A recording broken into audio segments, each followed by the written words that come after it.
तुम्हारी बेटी को साथ में यह व्यवहार किया। मेरे बेटा कंस को बुलाया, कंस आया। कंस कहने लगा, कहिए बूढ़े बाप, किस लिए मुझे याद किया? महाराज हुसैन कहने लगी, बेटा ये जो लड़कियां खड़ी हैं चौराहे पे निर्वस्त्र होकर के मार लगाई, क्या तुम्हें लगा? कंस कहने लगा, हाँ बूढ़ी बाप ने ही लगाई। महाराज हुसैन कहने लगे, बेटा जब अभी तुम राजा नहीं हो, प्रजा पे इस तरीका से अत्याचार मचा रहे हो, और जब आप राजा हो जाओगे तब। कंस कहने लगा, बूढ़े बाप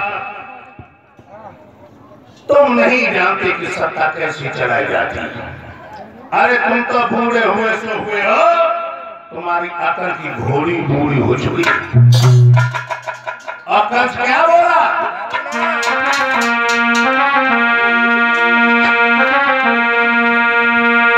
कि जो कोई किसी की ना माने तो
और हाथों हथकड़ियां पांव में बेड़ियां धागे कार कोठरी में डाल दिया और मथुरा को राजा कंस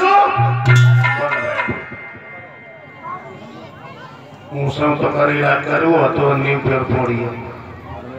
लेकिन महाराज हुसैन कहने लगे, बेटा तू अपने बाप के साथ में यह व्यवहार कर रहा है तो सुन।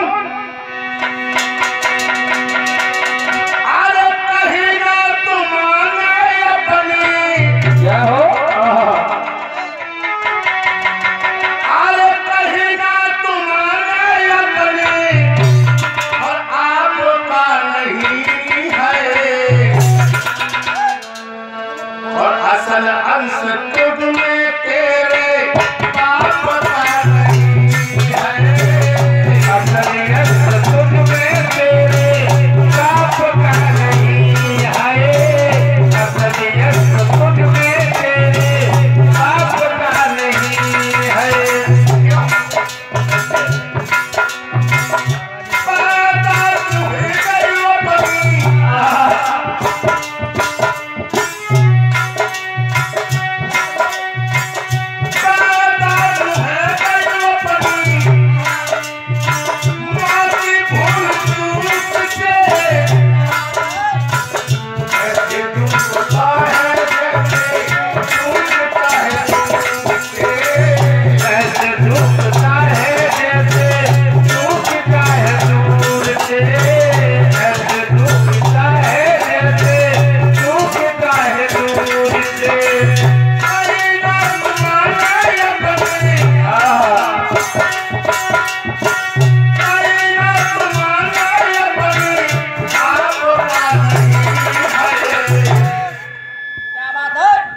असल अंश तुझ में तेरे बाप का नहीं है।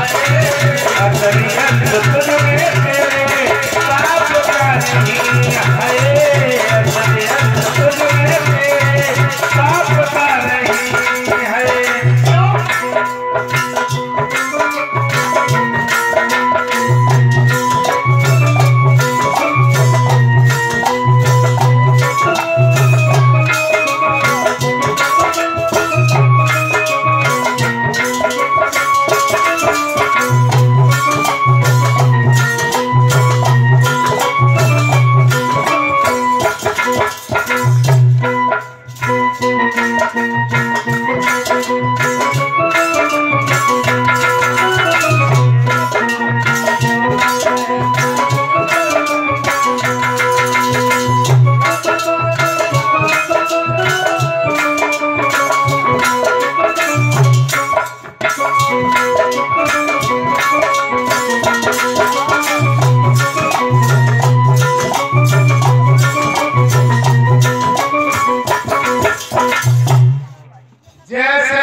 कंस बन बैठा और कहने लगा मथुरा के लोगों, तुम देख रहे हो मेरे बूढ़े बाप राज के लायक नहीं रहे, मैंने उन्हें उठा करके काल कोठी में डाल दिया और मथुरा का राजा से कंस है, कंस, और कंस राजा ही नहीं है, कंस भगवान है, भगवान। और सुनो, मेरे शासन में आज से कोई कहीं पर हवन कीर्तन नहीं करेगा। अरे जितना घी तुम यज्ञ में जलाते हो उतना खाओ और अपनी हड्डी को मजबूत बनाओ। और कंस का जो अवतार हुआ है ये किस लिए हुआ? मरने के लिए। किस लिए हुआ? मरने के लिए वो बिल्कुल बेवकूफ है क्या? और अमरावती खाई दिए। कंस का जो अवतार हुआ ये इसलिए हुआ, मैं अपने शासन में किसी को दुखी नहीं देखना चाहता।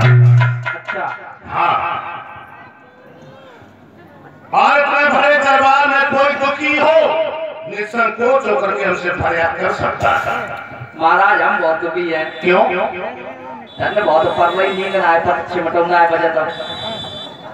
चला दो इनके हाथ में हथकड़ियां, पांव में बेड़ियां उठा के काल कोठरी में डाल दो। चिंता ना करो महाराज, अभियान करने। और कोई दुखी हो निसंकोच होकर के हमें बताए। महाराज हम बहुत दुखी है। क्यों? मेरो सेपई के निवास में लला कोई वो आज तक ना है मिलो। इसके हाथ में हथकड़ियां, पांव में बेड़ियां उठा के काल कोठरी में डाल दो। चिंता ना करो, पंजाब सोए करे। और कोई दुखी हो तो निसंकोच होकर के हमें बताए। कोई दुखी तो नहीं है, मेरी बुआ कहाँ है? बुआ मेरी बहुत दुखी है, सवेरे 4 बजे ठंड मुठी यार बेचारी। कोई दुखी तो नहीं, बजीपा बटर रो भाई ले लो घर कर लो स्वयं चालू ना है भाई। कोई दुखी तो नहीं है। मम्मा मेरे बहुत दुखी है तो भाई के सब जाकर ब्याह तो जरूर करें। कोई दुखी नहीं है। आप कोई डर के मारे जाए नहीं कह लो है कि हम दुखी हैं, क्योंकि अपना दुख लेके जाओ कंस उठा के काल कोठरी में डाल देते। अब तो भूतल की आत्मा सब त्रायमान करने लगे। क्या करता है कंस? गैयों के शीशों को काट लेता है और भोले बाबा के मंदिर में जाकर चढ़ा देता है। ऐसा ही नहीं लोगों, कंस कितने बुरी बुरी अत्याचार कर रहा है।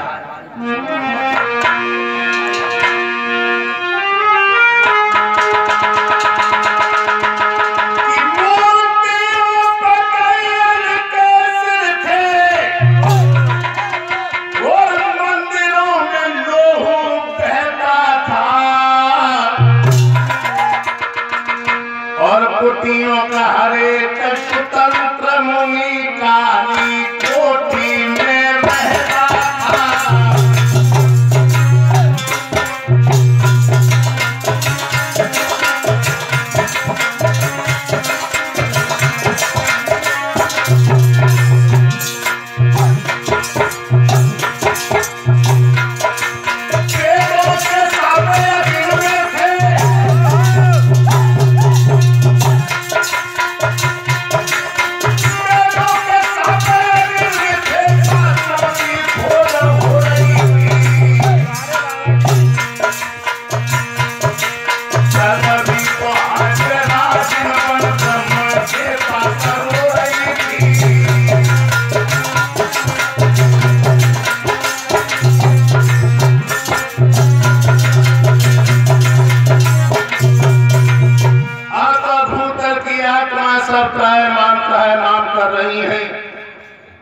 शव देवता जाकर के ब्रह्मा जी के सामने रोने लगे हैं, तो ब्रह्मा जी कहने लगे, हे वसुंधरे, ये आंसू मेरे सामने मत बहाओ, ये आंसू दीननाथ के सामने बहाओ, जिन्होंने समय समय पे तुम्हारे आंसू पहुंचे।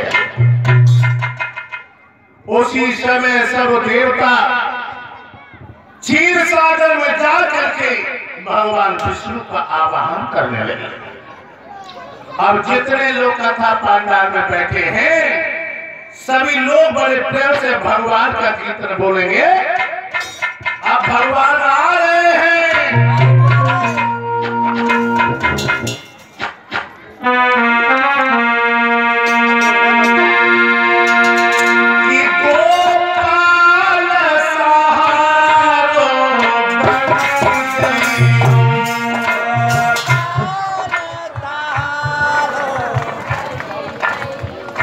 नहीं आई ऐसी बैठी रहो।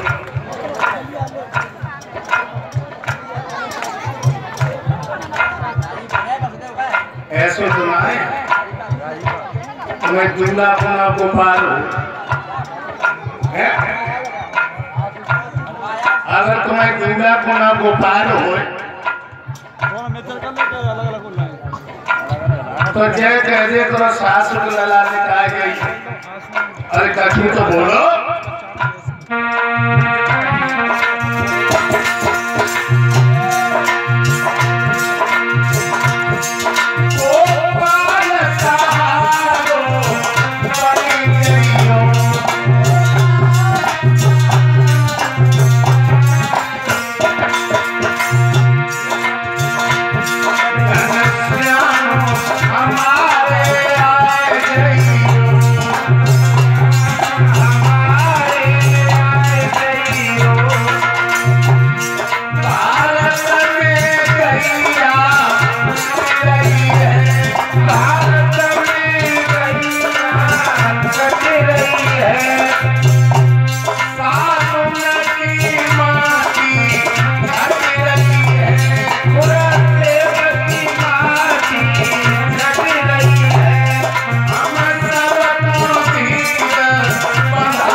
ये बात कही,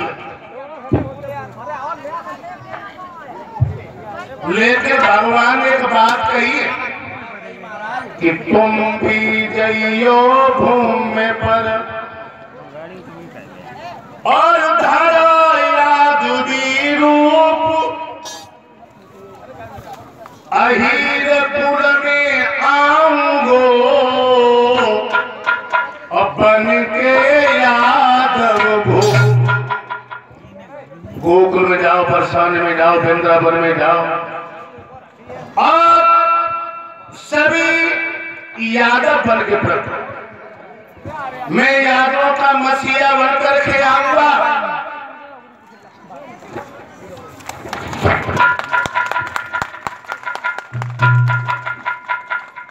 देखिए मेरे प्यारे श्रोताओं, भगवान ने ये बात कही। इधर तो सब देवता निश्चिंत होकर के विश्राम करने लगे हैं, इधर एक बड़ी अच्छी बात याद आ गई। राजा कंस की एक मामूली बहन है, बहन, वह बहन को नाम का है पूतना। ऐसा भेजो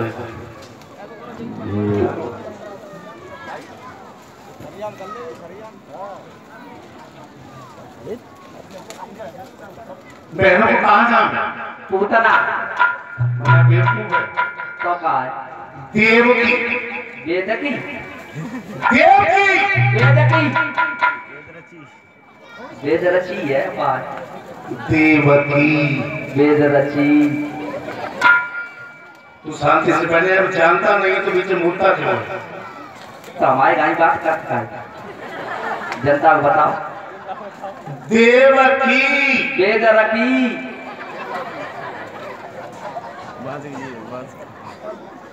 गलती का है। देवक ने अपनी बिटिया शादी किसके लिए की? दूल्हा गला। बेवकूफ है। और कहने के लायक है वसुदेव के लिए। तो ये दूल्हा नहीं है, मोहर धरो है कमाई कैसे ब्याह कैसे हो तुम्हारा का जान तब गई नहीं पता। और बस्तर वाला मार में कहाँ के रहने वाले? गांव के। कौन गांव का? किरकटियापुर। तो मैं नहीं मानूं। हाँ, जो जिला फिरोजाबाद में बटेश्वर को मेला लगा था, गुड़िया ना मालूम? हाँ। अच्छा, अब टावर आई। वहीं के रहने वाले थे। वहीं के रहने वाले। बड़ो दान रहे दो। काका दो। हाथी, घोड़ा, गैया, बकरा, केकड़ी का हो। धातु। और बेड, कूलर, सोफा सेट, अलमारी, वॉशिंग मशीन ये कछु नहीं दे। ये जो परे पाइप है, प्यार बिछाए लो ये अम्मा के सब। हैं तो बेड नहीं चलते। बहुत सही लोग। बेड तो दो ही हुए, खटिया नहीं हुए, नहीं तखत तो दो हुए, तब तखत काटो हुए। ये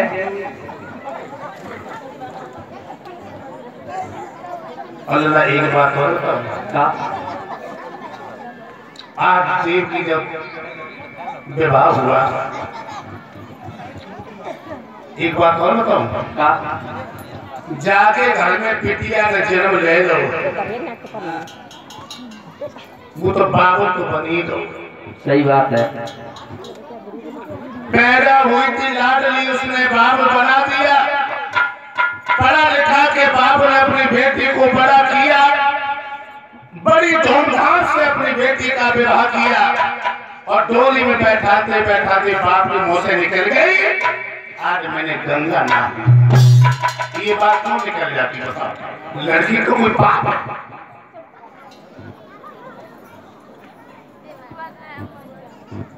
हम तो गंगा तो तब नहाते हो जब कोई पाप हो जाए। लड़की कोई पाप है? लड़की एक जगह पे बहुत बड़ा पाप। लड़की पढ़ने के लिए जा रही है, रात में किसी नीच लफंगा ने छेड़ दिया, सारे मोहल्ला में आग लग गई, सारे रिश्तेदारी में आग लग गई। फलाने बेटिया को फलाने लड़का ने छेड़ दिया। बहुत बड़ा पाप। लेकिन आज के धर के लोभियों ने इन मासूमों को जिंदा जला दिया।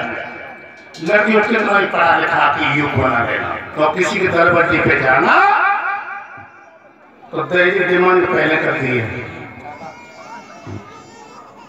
फिर 10 लाख जरूरत है, मैं अपने लड़का को इंग्लैंड भेज रही हूँ।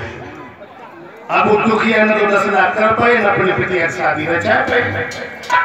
तो हम तो जय कह रहे हैं पवन भगवान जे जितने लड़का वाले हैं, लड़का वाले जे 10 लाख 15 लाख 20 लाख रुपया मांगते, इनकी लड़कन की जगह पर सब पतियां हो जाए तब तो चले 10 लाख कहाँ से लाए। आप यहाँ लाता हो, यहाँ पे ज़्यादा बिटियाँ है, बोला यहाँ सब लड़का यहाँ पे 10 लाख मांगे, दूसरे का बड़े वाले लड़का के अपने मांगे 10 लाख। आधी की क्या कर लेते? हम तो एक ही बात कह रहे हैं, क्या अरे लड़का का पापा मांगे, लड़का का पापा मांगे 80,000 रे कैसा में मोटर मांगे,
बसदेव के लिए हुई, आज देव की बहुत हुई।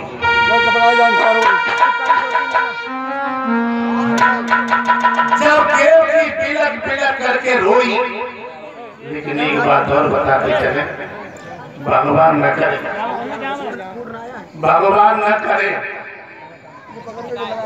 जो अपने घर की सोन चिड़ैया और दूसरे घर दासी बन कर जाए, लेकिन हम तुम बिटिया को छातियों पे नहीं रख सकते।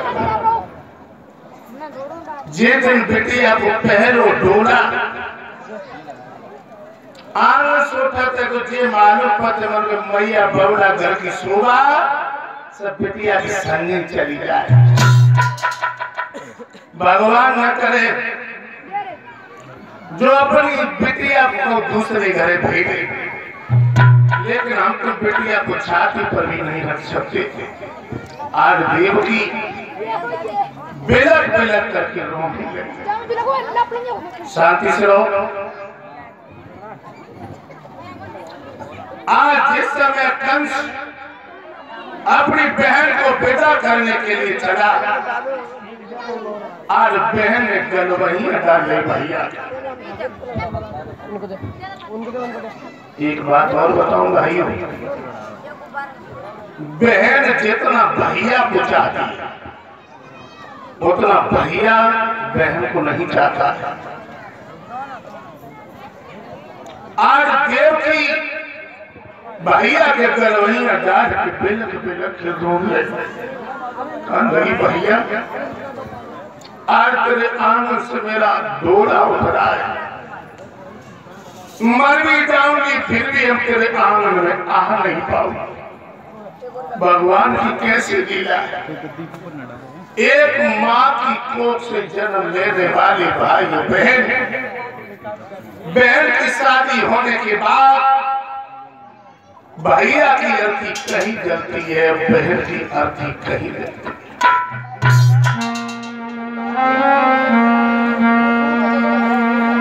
आज बहन भैया के घर भैया डाल के तिलक तिलक लगोन लगी भैया कि काय को पठेरो विदेश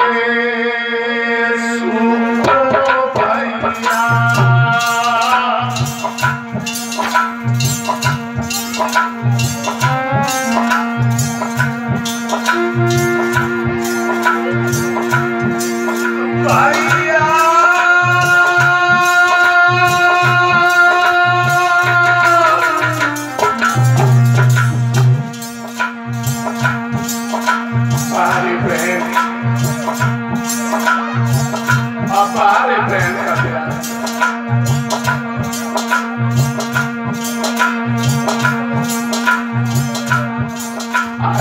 रो रही है भैया के कल भैया भैया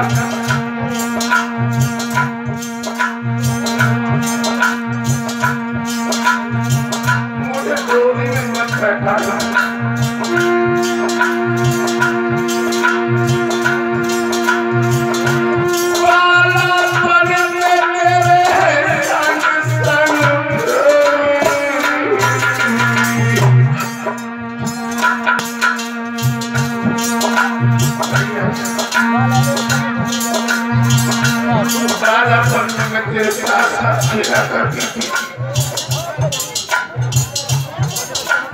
बात बात में हमको झगड़ जाया करती थी, लेकिन तुम कभी डांटते नहीं थे। भी रोने लगा, कहने लगा रो गई। मैं तुम्हें छाती पर भी नहीं कर सकती।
नहीं कर सकते।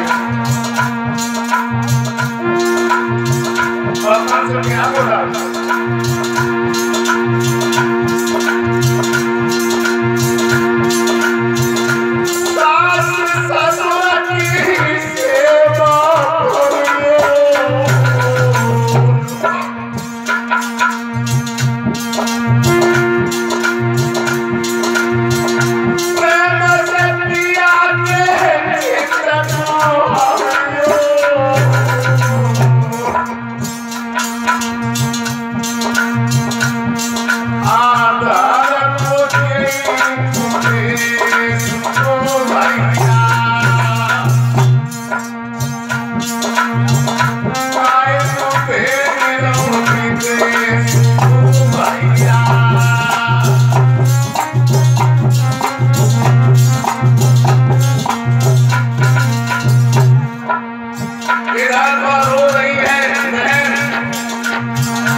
करने के लिए चला है।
से 2 खेत लेकर पाया, एकदम से गड़गड़ाहट की आवाज आई, ओ भोग और कंसो।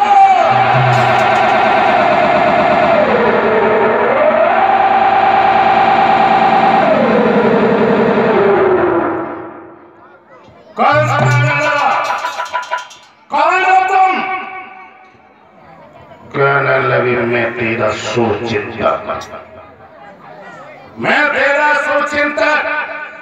कंस कहने लगा, क्या कहना चाहती? देवता लोग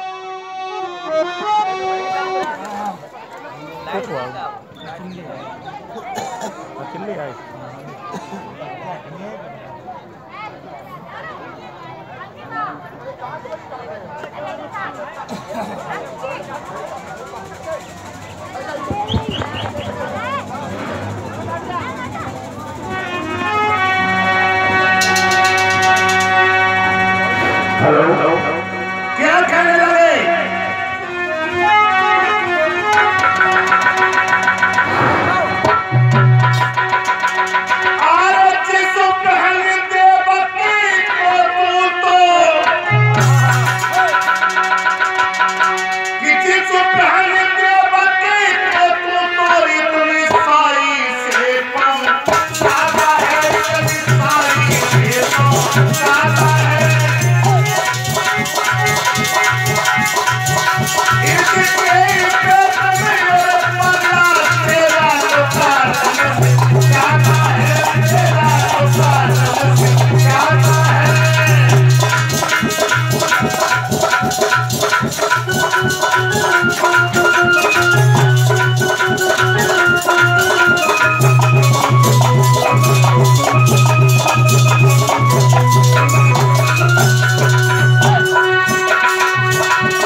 से पहुंचा रहा है, इसी का आत्मा पुत्र होगा जो तुझे, तेरे यार दोस्तों को यमपुर की हवा खवाएगा।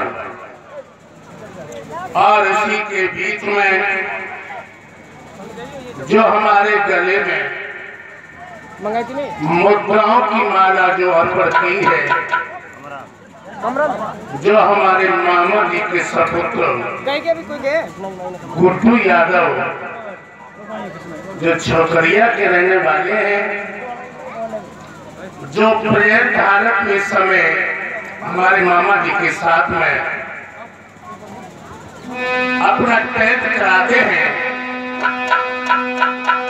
ये हमें ब्याज भी पैसा माफ कर रहे हैं।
जिस बहन को हम बहन समझते थे वो हमारे लिए नांगर बन बैठी।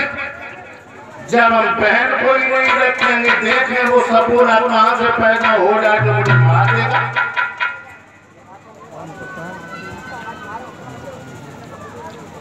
भाई कल आगे बढ़ा और अपनी बहन के केस पकड़े और घसीट के नीचे डाल दिया। जो शेरों की अभिलाषा थी आज वो मौत की घड़ियां में हमें लगे। बहन कहने लगी भैया अभी तो बड़े प्यार से मुझे विदा कर रहा था, पल भर में तेरी बुद्धि कैसे बिगड़ गई। कल से कहने लगा बहन अभी तुमने आकाशवाणी नहीं सुनी कि तेरी कोख से वो सपोरा पैदा होगा जो मुझे मारेगा। बहन कहने लगी भैया ऐसी बहन को मर जाना ही अच्छा, जो अपने भैया के लिए मौत पैदा करे। मारे मुझे कोई चिंता नहीं है। और जैसे धर की तलवार निकाली और झपट के ठहर जाइए भोजराज से छतरी के पानी में होकर के औरतों के ऊपर तलवार का प्रहार करना तुम्हें शोभा नहीं देता। मेरी कलाई को छोड़ दो। हम तुम्हारी कलाई को नहीं छोड़ पाएंगे। क्यों? तुम देवकी को क्यों मारना चाह रहे हो? ये नारायण है, मुझे मार लेने दीजिए। हम अपनी आंखों के सामने देवकी को मरता हुआ नहीं देख सकते। इसका आत्मा पुत्र होगा जो मुझे मारेगा। जब वृक्ष की हम जड़ें काट देंगे तो शाखा तो अपने आप ही सूख के नीचे आ जाएंगे। भोजराज कंस, हाँ मेरी एक बात सुनो। क्या?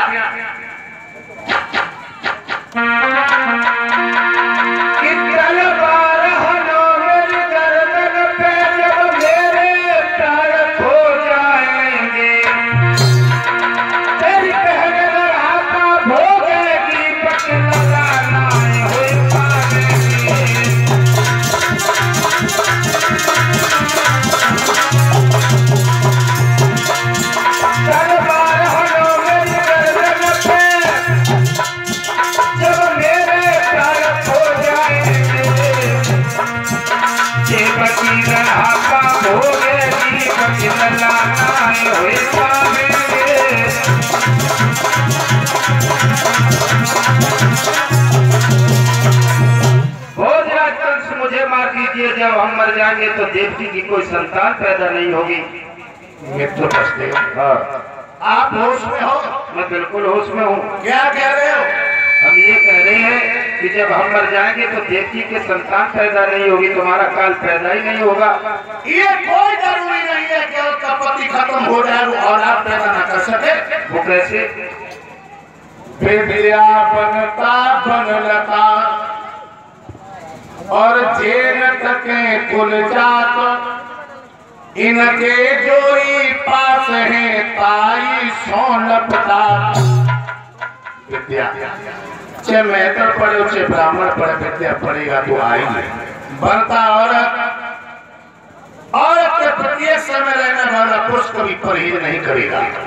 बनलता वन में जो पास में वृक्ष खड़ा होता है,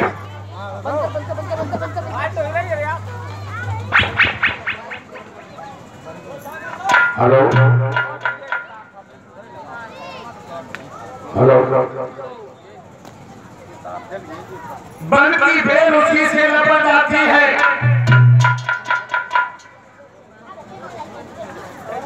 भोजराज कंस, विद्या बनता बनता जेल तके को जा, इनके जो ही पास है ताज सोनपता। भोजराज कंस, मैं अपनी आंखों के सामने देवकी को मरता हुआ नहीं देख सकते। अगर ये बात है तो मेरी एक बात और सुनो। सुनाओ। कि मैं पूर्वक ये कहता हूँ कि मोह विसर्जन कर दूंगा और देवकी की जो संगत होगी मैं तुम्हें समर्पित कर दूंगा।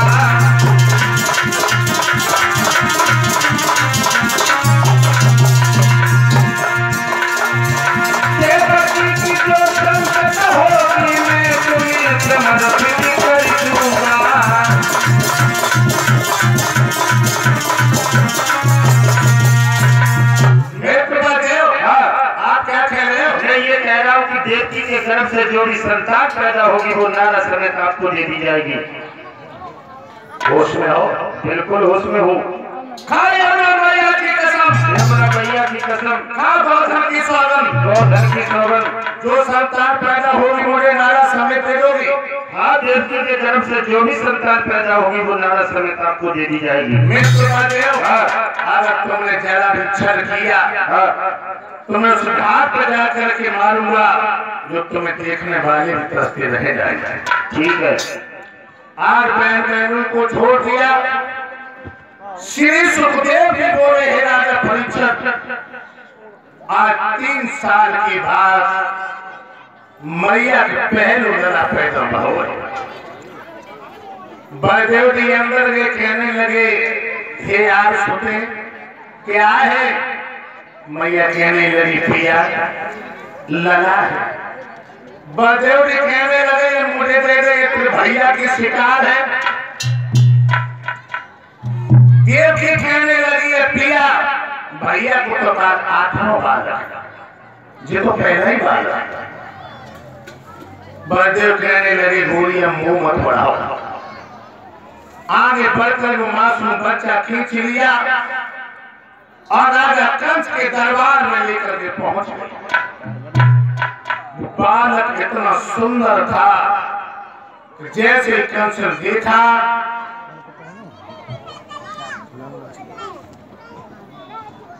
कंस कहने लगा बहनों साहब इस मासूम बच्चे ने मेरा कुछ बिगाड़ा नहीं है।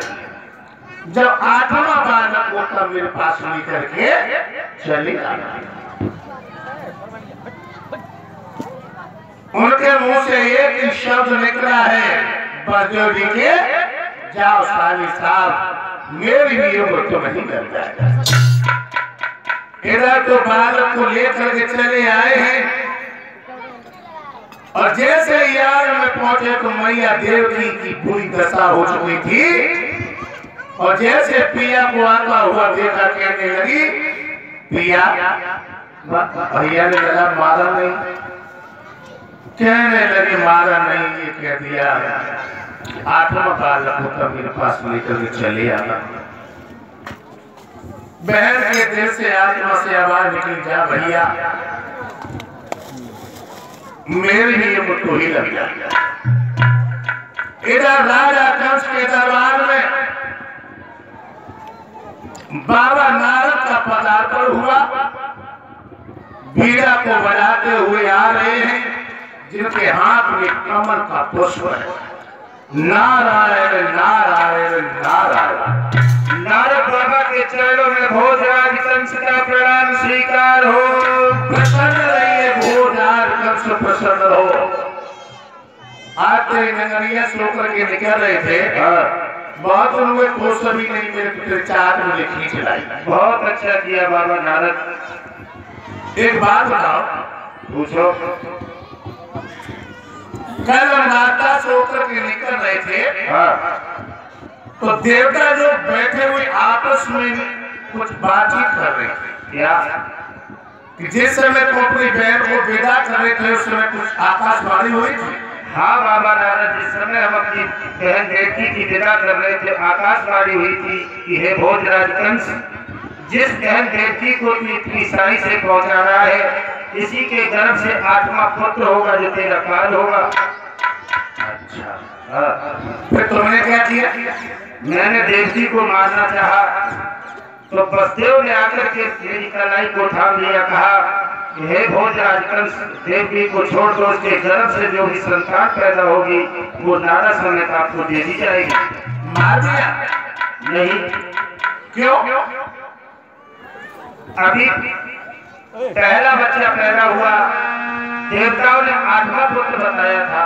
ओ भोजराज कंस, तेरी पोती पे तरस भी आता तो हंसी भी आती। वो क्यों बताओ? हाँ सुनो। अरे दुश्मन को छोड़कर और पगला और घर में बैठा मुस्कुराता है। सच है जब चतुर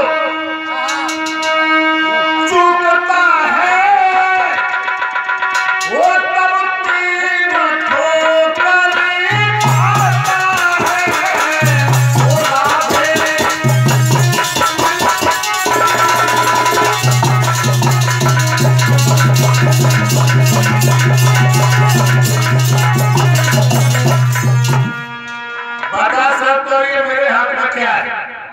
ये कमल का पुष्प। क्या है? कमल का पुष्प। देख लियो लोगों, या लंबा का रतौन नहीं आए हैं, ये कमल का पुष्प है, गेंदा का फूल है, क्या पगले को चूतिया बना। बता इसमें कितनी पंखुड़ियां बता सकते हो? गिननी पड़ेगी महाराज। बताओ। 1 2 3 4 5 6 7 8। जब मैं आ रहा अगर पता नहीं भाई का 2000 तो कम से कम 150 पंखुड़ियां निकले, 150 पंखुड़ियां निकले। अम्मा के सब कितनी झूठी काट बात भाई कह दो तो झूठी शांति से बैठ जा। शांति कैसे? अरे देश में सिलवार कोड़ता गोरी मुड़ी और अल्लाह का खाए ले चाट की अम्मा तेरी बड़ी। आठवीं पंखुड़ियां इसमें कौन सी है? ये वाली महाराज। जाके आगे से गिनो। 1 2 3 4 5 6 7। बदल गई। बदल गई महाराज। जाके आगे से गिनो। 1 2 3 4 5 6 7 8। महाराज फिर बदल गई। इस तरह से प्रत्येक बच्चा आत्मा हो सकता है निष्काम। अभी जाकर के उसी को मारते हैं। और कल सुधारता हुआ गया उसमें मैया देवी लला को छाती से लगा।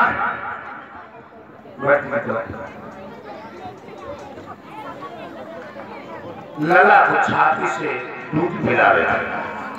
कल से चाकर बदल के खड़ा हो गया और जैसे बहन ने देखा बहन कहने लगी भैया अंदर आ जा। कल से कहने लगा बहन चुम लिया भाग्य को, अब ये मोटे दे दिए मेरी शिकार। कंस आगे बढ़ा और मासूम बच्चे को खींच करके हवा में 3 बार लहराया और धर के जैसे पति मारा। बच्चा की चीख निकली और बोटी बोटियां में बिखर गई। पैर पटकता हुआ कंस से चला गया। मैया ना बन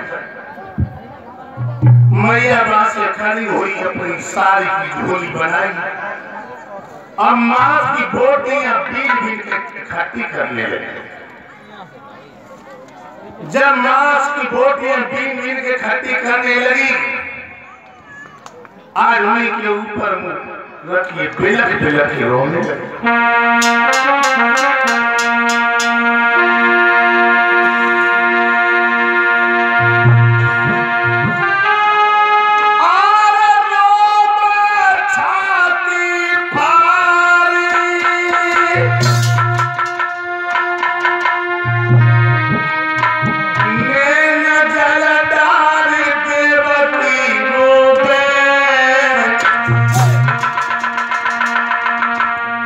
और धरती से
राजा परीक्षित बापा भी कंस ने एक ही नहीं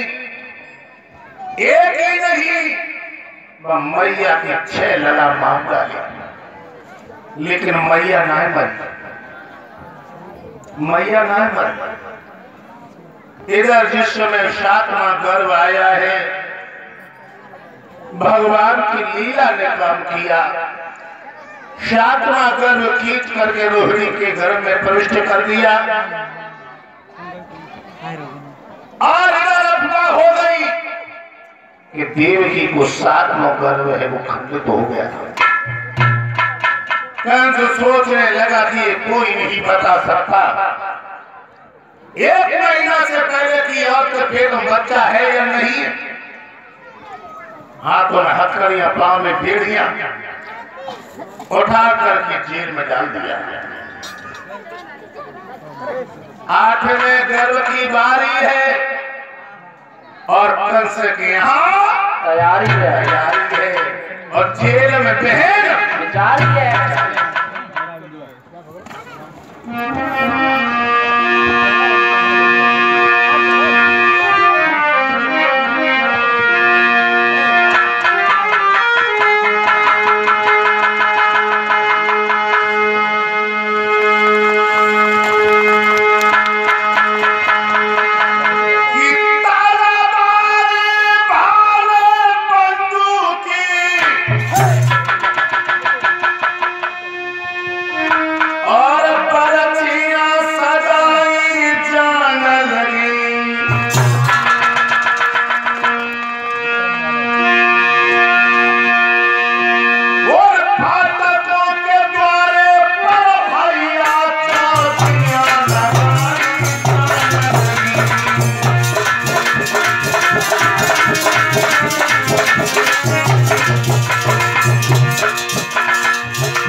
कहने लगा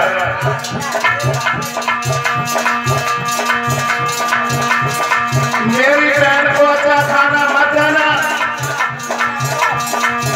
न पेट में पाने वाली संतान बलवान पैदा होगी बलवान।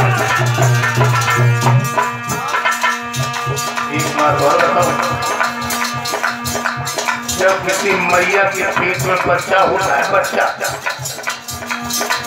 और जब बच्चे पे खून चढ़ता है, जब खून चढ़ता है तो मैया के पैरों की तरह से जान सी निकलती। अब वो भी अच्छा खाने के लिए ना हो तो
कंस ने आदेश कर दिया कि मेरी बहन को अच्छा खाना मत देना, न पेट में पलने वाली संतान बलवान पैदा होगी, 70 दिन की सड़ी हुई रोटियां दो।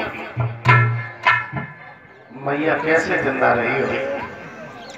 धीरे धीरे धीरे धीरे समय बीतता चला गया। कौन सा महीना आ गया?